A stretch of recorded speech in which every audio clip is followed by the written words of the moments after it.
E aí, galera do canal! Show de bola, gurizada? Como é que vocês estão? Bom, hoje a gente vai falar sobre o Vagrant, ok?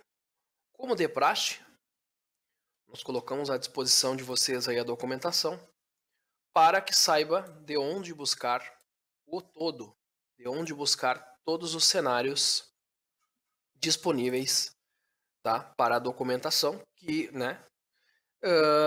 Sendo que neste vídeo iremos mostrar para vocês um tutorial, né, que vai abordar um cenário.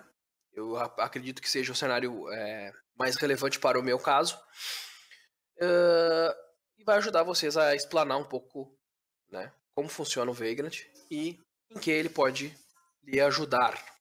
Ok, galera? Bom, basicamente o Vagrant, a gente consegue utilizar ele para simular ambientes locais, tá? A melhor maneira que eu, na minha opinião, vejo para utilizar o Vagrant é simular ambientes locais. Dessa maneira, a gente consegue ter o nosso ambiente de desenvolvimento exatamente igual à infraestrutura que a gente vai ter em um servidor, né? Com o Vagrant, ele consegue ser uma importante ferramenta para nos ajudar a implementar o que a gente chama de Infra as Code. A gente vai fazer um vídeo depois para falar sobre Infra as Code, de que maneira o Vagrant pode nos ajudar a versionar nosso código, a tratar a nossa infraestrutura como um código, né? Como a gente pode colocar outras ferramentas dentro dele, outros sistemas para rodar dentro dele, né? Docker, enfim. De que maneira a gente consegue provisionar um ambiente, né, de maneira automatizada e independente, né, do sistema operacional, até integrada a ferramentas da nuvem, como a AWS, enfim, tudo isso que a gente tem aí, esse vasto universo que temos disponíveis de opções para provisionar ambientes. Ok, galerinha? A gente vai mostrar nesse vídeo como a gente consegue provisionar um ambiente Java, ok? Esse ambiente que a gente já vem criando, essa ferramenta que a gente já vem desenvolvendo aí nos vídeos anteriores, de que maneira a gente consegue implantar esse sistema localmente, ok? E de maneira automática, tá? Para facilitar depois quando a gente for publicar isso num ambiente de produção. Que isso, nosso objetivo é subir nossa aplicação para produção. Tá bom, galera? Então a gente vai começar com o provisionamento e automação do nosso ambiente de desenvolvimento. Então tá, galerinha do canal. Estamos aqui com um chazinho, tomando um chazinho aqui para ajudar nesse frio. E vamos mostrar para vocês aí então de que maneira podemos fazer essa coisa acontecer, aquilo que foi descrito, ok? Então vamos lá. O que eu fiz aqui? O que eu separei para vocês, ok? Vou mostrar para vocês aqui uma pastinha que vai ficar disponível logo depois que a gente terminar o tutorial. Essa pastinha ela vai ficar disponível para vocês poderem baixar os códigos, né? Tudo aquilo que eu preparei e que eu acredito que vai facilitar bastante a vida de vocês, né? Para trabalhar com o Vagrant, ok?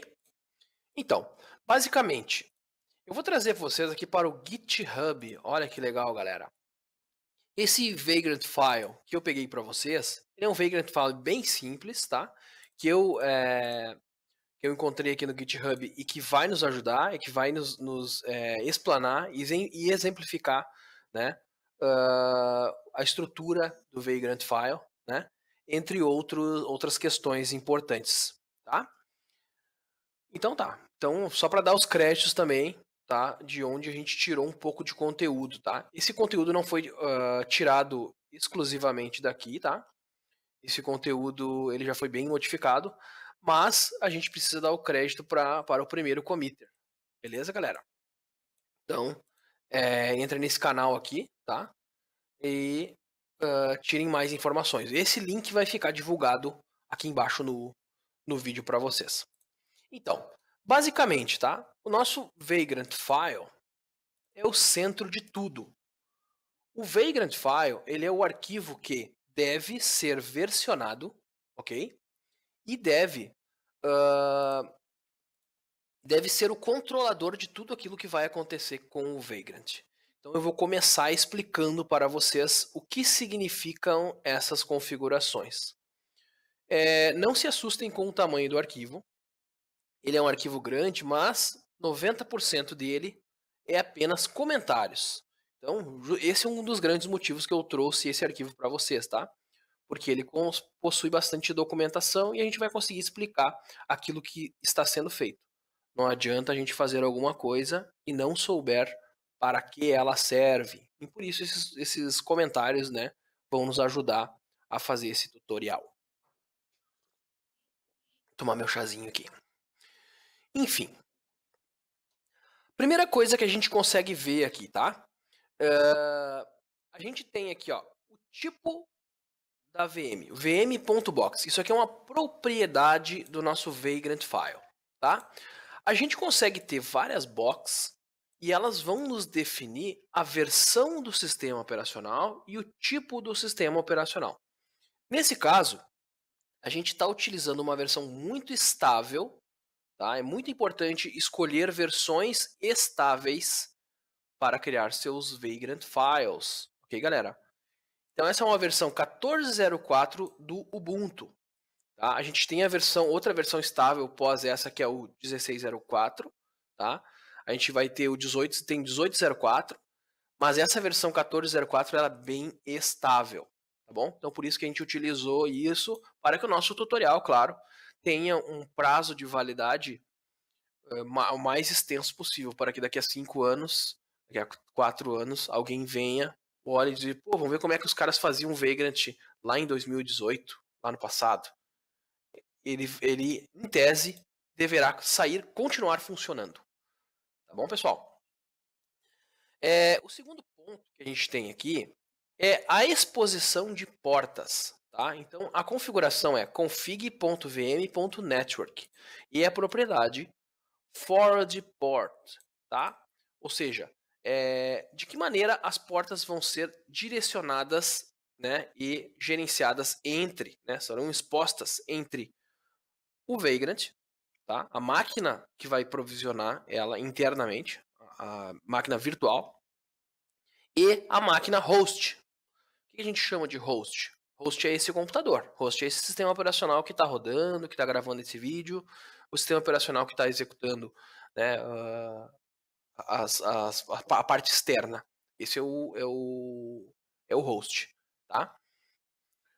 Então, essas são as portas que serão compartilhadas entre a máquina virtual e o host, tá? Quem está hospedando essa máquina, quem está executando-a, como eu expliquei anteriormente. Vejam que aqui eu deixei comentado a exposição da porta 5432, que é o exemplo que a gente vai utilizar de banco de dados, e também a porta 8080, que é o exemplo que a gente vai utilizar de servidor de aplicação. Se você configurar sua aplicação em outra porta, não tem problema, basta trocar a configuração aí. Por isso é muito importante a gente ter o versionamento. A gente muda em apenas um lugar, faz o commit e a alteração se reflete. Tá bom? A próxima propriedade que a gente vai falar é sobre o Private Network. A gente precisa ter maneiras de acessar a nossa VM, né? Nós precisamos ter maneiras de acessar essa máquina. Né? Essa porta ela vai ficar exposta em qual IP? Nesse IP aqui. Então eu posso, dentro da minha IDE, fazer referência aos serviços expostos pela máquina, referenciando esse IP. O ideal é sempre a gente trabalhar com serviços, tá bom, galera? Então, assim, processamentos muito importantes, processamentos que podem ser considerados, né, podem ser executados em paralelo, né? Não precisam manter um estado da execução.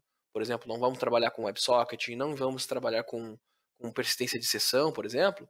Então, a gente deve utilizar isso com serviços. Tá? Como a gente já ensinou em vídeos anteriores como construir um serviço, então a gente tem que pensar sempre em serviço. Então esse vai ser o IP do nosso serviço e essas podem ser as portas do nosso serviço. Vai depender do caso, vai depender da aplicação. Mas isso é uma questão de rede. Então é aqui que a gente configura quando a gente está criando o nosso Vagrant. Tá? Existem outras configurações, como tornar uma rede pública, como fazer backup e sincronizar pastas, né? Pasta de dados, enfim. Se a gente quiser persistir dados, todas elas eu deixei comentadas. Tá? Por nosso exemplo, a gente não vai utilizar. Ponto muito importante, antes de começar e antes de criar qualquer Vagrant file, é a questão da memória. Essa máquina virtual, ela veio por default com 1024. Se vocês forem olhar aqui, essa e outras com propriedades, ó,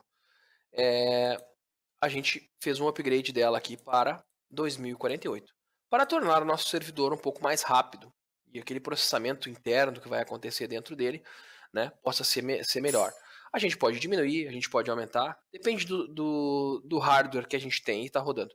2048, tá, 2 GB é um bom número, é uma configuração excelente. Se você tem uma máquina de 8 GB, por exemplo, colocar 2048 aqui é uma boa opção. Não vai sacrificar toda a tua máquina, dependendo de quais são, né, os programas que tu está rodando de maneira simultânea. Tá bom, galerinha? E, no final, a gente pode chamar de a linha mais importante, né?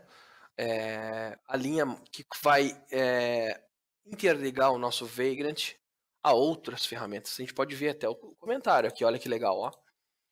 A gente consegue adicionar, colocar provisionadores adicionais na nossa ferramenta. O Vagrant não resolve todos os problemas. Não existe ferramenta que resolve todos os problemas.